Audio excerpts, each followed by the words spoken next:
It's a blistering July afternoon in 1864, and the Virginia heat sits heavy over the battlefield like a suffocating blanket.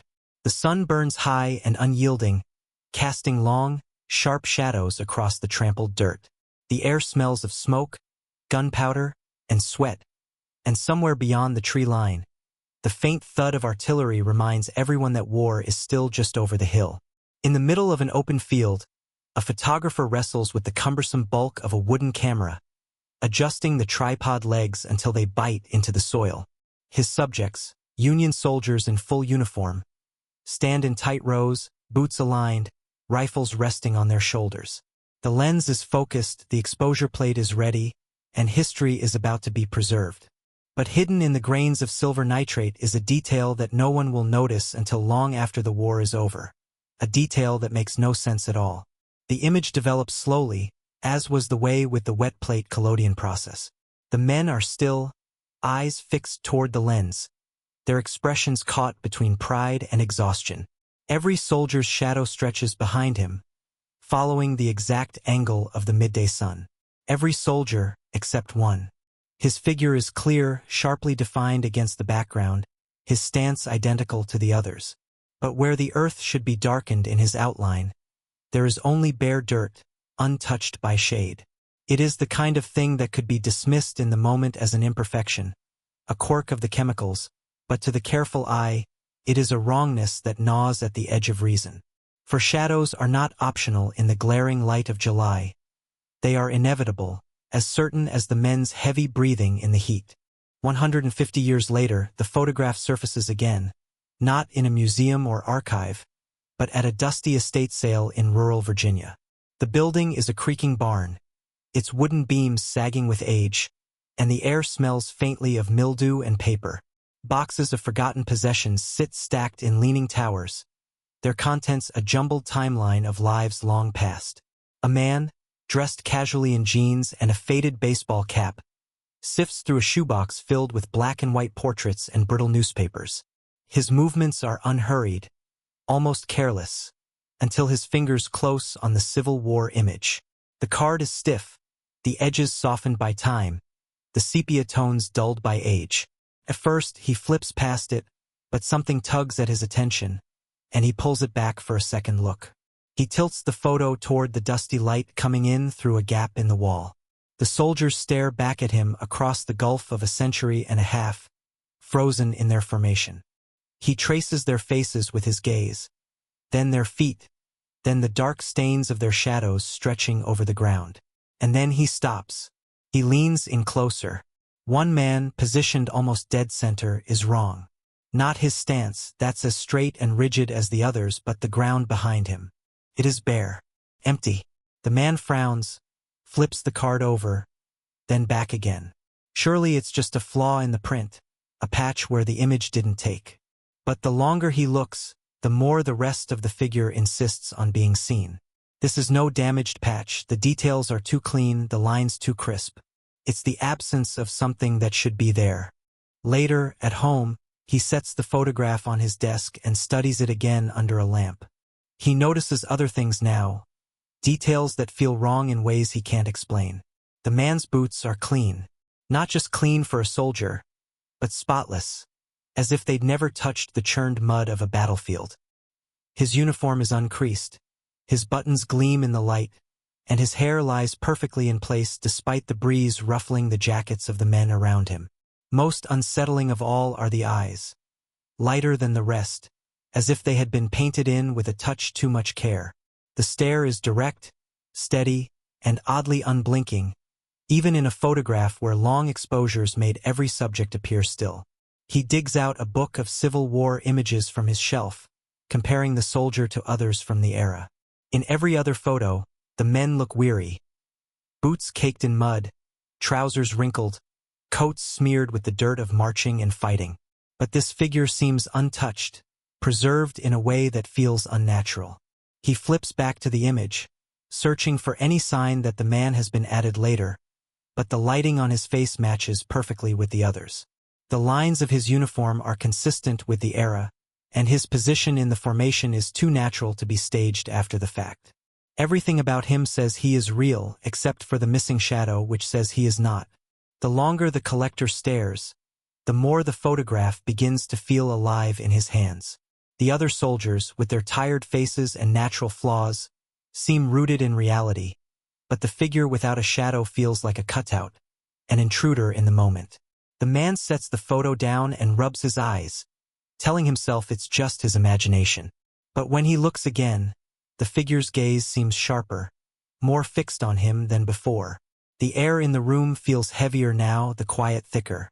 He slides the photograph into a protective sleeve, but it doesn't shake the sense that whatever this is, it was never meant to be found again. That night, the image follows him. As he tries to sleep, he can still see the clean boots, the uncreased uniform, and the pale eyes that seem to watch without blinking. He tells himself it's just the strange allure of old photographs, the way they hold pieces of time that no one living can truly understand. But in the back of his mind, the detail remains sharp and undeniable. In a hot Virginia summer, every man should cast a shadow. Every man, except for one. The year is 1864, and the war has dragged on for 3 long, bloody years. Union armies are pushing deeper into Confederate territory, and every inch of ground is fought for with a cost that feels unbearable. In this landscape of exhaustion and death, a man named Lewis Bennett travels with the troops, his role not to fight but to remember. Bennett is a field photographer, one of the few who can carry the weight and fragility of a full wet-plate collodion camera through the mud of war. His equipment is heavy, his chemicals temperamental, and his task meticulous. Each photograph he takes requires careful preparation. The tripod must be planted firmly in the soil, the plate coated with collodion and sensitized with silver nitrate, the exposure judged by the strength of the sun. Shadows are inevitable in his work, especially under the sharp glare of the midday sun.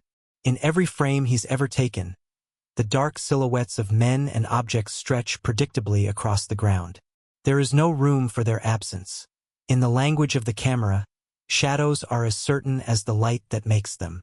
On the day the photograph is taken, Bennett is said to be moving between encampments near Petersburg, Virginia. His lens catches life between battles. Soldiers cleaning their rifles, playing cards, writing letters. He is methodical, positioning the men in neat rows, spacing them evenly so no face is obscured. Exposure times of several seconds mean his subjects must stand perfectly still, and his skill lies in knowing exactly how to balance light and shadow to capture the moment without blur. This is why the absence of one man's shadow is so jarring. There is no photographic trick in Bennett's method that could explain it.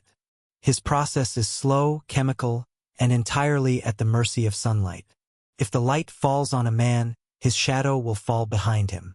This is a certainty as fixed as the soldier's presence itself. Yet in this image, that certainty is broken.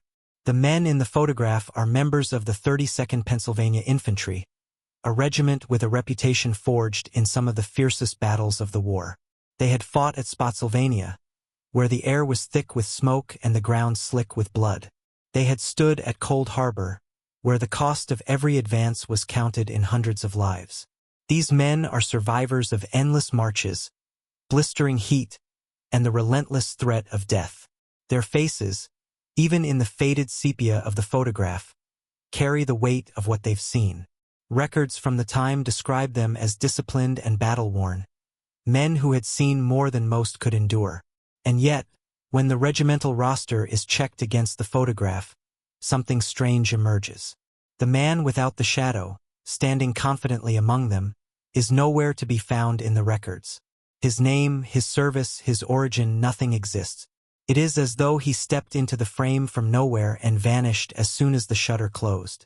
The absence is more than an archival oversight. Regimental documentation was meticulous, especially for units engaged in so many critical battles. Every man was accounted for, from enlistment to injury, desertion, or death. The historian reviewing the image double-checks rosters, casualty lists, and pay records. The mystery figure appears in none of them. This leaves only questions. Was he from another regiment? A camp follower dressed in a soldier's uniform? Or someone who didn't belong in the living ranks at all? The silence in the official record makes his presence in the photograph all the more unsettling. Naturally, the first explanations lean toward the mundane. Could it be a photography error? In the 19th century, plates could be damaged during preparation or development, and the missing shadow might be the result of uneven exposure or a chemical streak. But this theory begins to fall apart quickly. The rest of the soldier's body is perfectly rendered. Crisp lines, sharp contrast, no sign of chemical mishap. Damage to the plate would not selectively erase only the shadow while leaving the figure intact. The next idea is optical illusion. Perhaps another soldier's shadow fell over his, blending them into a single shape that reads as empty space. But when the lines of the other shadows are studied, they all fall cleanly and separately, each cast according to the sun's position. No overlap explains the void behind him. When the mundane fails, people inevitably turn to the extraordinary. Could this be the ghost of a soldier, a man already dead by the time the photograph was taken? Such tales are woven deeply into Civil War lore. Battlefield apparitions, spectral sentries, and lingering presences that refuse to fade. The war left so many dead unburied, their identities lost, that the idea of a wandering spirit is not unfamiliar to those who have studied its history. In this case, the theory has an uncomfortable symmetry. A man who leaves no record, no name, and no shadow. It fits too well, and that fittingness is what makes skeptics uncomfortable. The narrator's voice turns low, deliberate. Each theory seems plausible, until tested. The image now sits under forensic scrutiny, its details magnified to a scale Louis Bennett could never have imagined. Modern technology is about to pull the century-old mystery apart, piece by piece. Yet for all the science and logic to come, the simple fact remains. In the brutal summer light of 1864, with the sun high over Virginia, one soldier in Bennett's photograph stood without a shadow. And no one knows why. The photograph now rests under the cold, clinical light of a digital scanner, its glass plate negative handled with the caution one would give to a priceless artifact. A team of experts leans in, their faces reflected faintly in the scanner's surface as the slow sweep of light captures every crack, every fleck of emulsion, every imperfection baked into the plate over 150 years. The resulting high-resolution image fills a monitor in startling detail. Every grain of dust, every wrinkle of fabric, every line of shadow. The technicians run a false color overlay to map the density of the exposure, highlighting where light falls and where it is absent. The result is unambiguous. Every soldier's shadow appears as a deep swath of darkness stretching back at the same angle. Every soldier except one. Behind him, the space glows faintly in the false color image, empty of the darkened density that should mark a shadow's presence. The edges are clean, not jagged as they would be if damage or wear had erased it. This is not an omission caused by time or accident. It is the absence of something that never existed in the frame to begin with. The forensic team eliminates possibilities one by one. Could it be retouching? No, there are no tool marks, no irregularities in the surrounding emulsion. Could the light have been blocked by an object outside the frame? Impossible. Every other figure's shadow falls uninterrupted. The missing shadow is not the result of overlapping shapes, uneven exposure, or mechanical failure. It is simply missing. No overlapping shadows, no retouch marks. The man simply casts none. One expert mutters under his breath, half in disbelief. In an image where the science of light and chemistry should dictate every detail, this absence feels like a break in reality's own rules. To understand the moment the photograph was taken, the investigation turns to the location. Petersburg, Virginia, late in the summer of 1864. The war is dragging toward its close, but this is no gentle decline. It is a siege. For 9 months, Union forces have surrounded Petersburg in a grinding, brutal campaign of trench warfare. Soldiers spend their days under a punishing sun, their nights under the constant threat of shellfire. The ground is churned into dust by endless marches, and the air is heavy with the smell of gunpowder and unwashed bodies. Heat waves shimmer over the dry earth, baking the men in their heavy wool uniforms. In such conditions, even standing for a photograph is an act of endurance. And yet, in Bennett's image, one man stands spotless. His boots are free of the dust that coats the others. His jacket is crisp, the fabric lying flat where others are rumpled and sweat-stained. His face shows no redness from the heat, no squint against the glare of the sun. He looks, in fact, as though he has stepped into the photograph from another place entirely, untouched by the dirt, the heat, and the misery of Petersburg. It is an impossibility that the camera captures without hesitation, an imperfection of reality itself preserved in collodion and silver nitrate. The deeper the historians dig, the stranger the trail becomes. In the archives, they come across a stack of letters written by soldiers of the 32nd Pennsylvania Infantry to their families. Most are mundane: complaints about rations, longing for home, scraps of news about the progress of the siege. But one letter, dated just days after the photograph was taken, stops them cold. In it, a private writes of a pale stranger who appeared in camp one afternoon. The man wore the uniform of a Union soldier but was unknown to anyone in the regiment. He stood apart, silent, until the photographer called everyone together for a group picture. The stranger stepped into formation without a word, posed for the shot, and left before anyone could speak to him. None saw where he came from, and none saw him go. The letter reads, "Such a detail could easily be dismissed as camp rumor, a bit of strangeness embellished by the boredom of siege life." But when the letter is placed alongside the photograph, the description matches perfectly: the pale complexion, the immaculate uniform, the unflinching posture. It is as though the writer had seen the same image that now sits under glass in the museum lab. The testimony links the photograph to living memory, bridging the gap between artifact and experience. Now, the anomaly is not just a flaw on a plate. It is an event witnessed and recorded in the words of a man who lived through the war. The implications are unsettling. If the soldier in the photograph truly had no name, no record, and no shadow, then what exactly did Bennett capture that day near Petersburg? The search through the dusty archives had dragged on for weeks. Faded ink on brittle paper, regiment rosters with names half erased by time, and casualty lists smudged by the touch of countless hands. Then, at last, one sheet stood out. The handwriting was unmistakable, neat, and deliberate, the kind used for official military records during the Civil War. And there it was, the name, the face. The photograph and the man were one and the same: Private Eli Mercer, 32nd Pennsylvania Infantry. But the date next to his name froze the room in silence. Mercer had been declared killed in action at Cold Harbor on June 3, 1864. The group photograph in question, taken on June 17, 2 full weeks later. The ink on the death report was older than the moment his image was supposedly captured. The historian stared at the match in disbelief, holding the photo next to Mercer's official portrait. There was no mistaking it. The same narrow jawline, the same piercing eyes, the same faint scar tracing down from the right temple.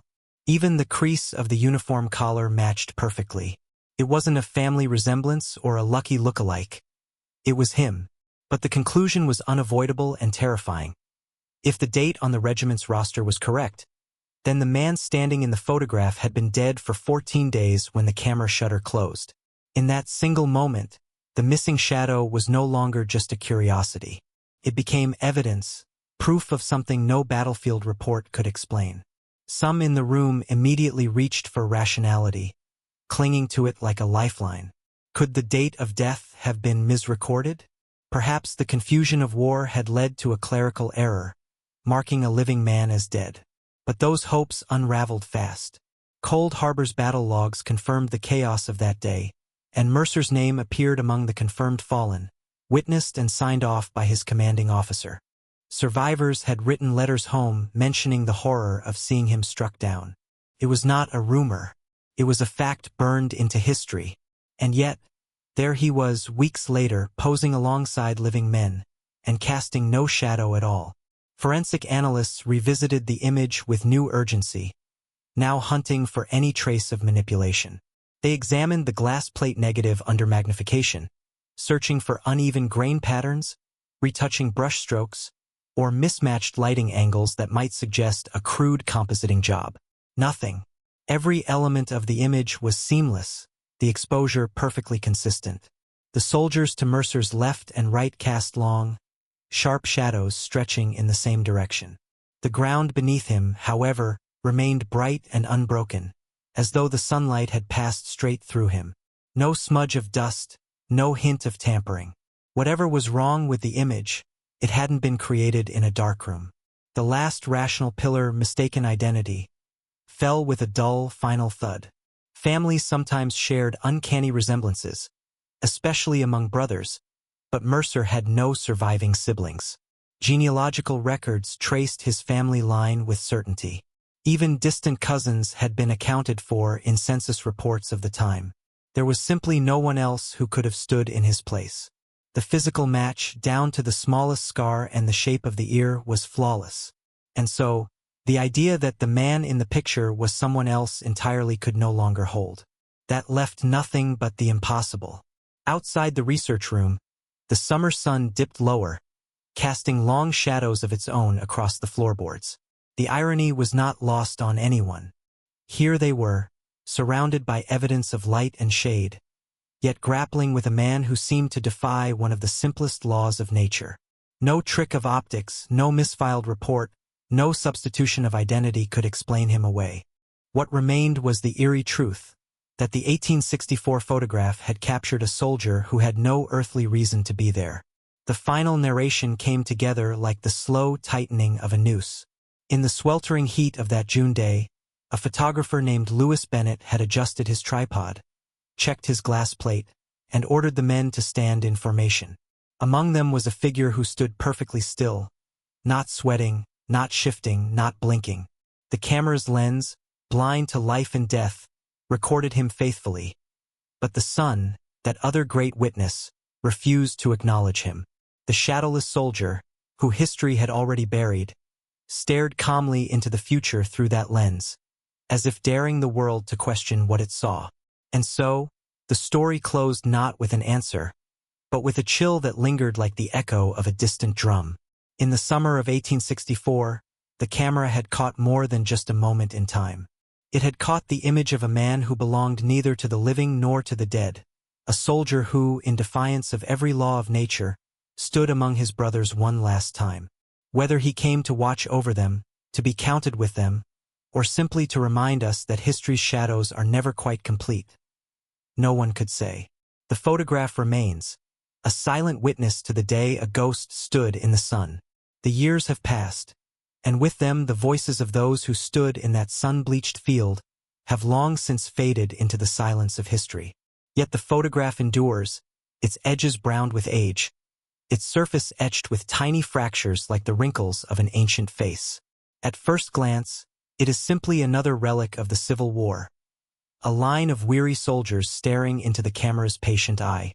But for those who know its story, it is a window into something far stranger. The missing shadow is no longer just an oddity. It has become the heartbeat of a ghost story whispered in archives, told by tour guides, and debated late at night by historians who can't quite agree on whether the truth lies in science or somewhere beyond it.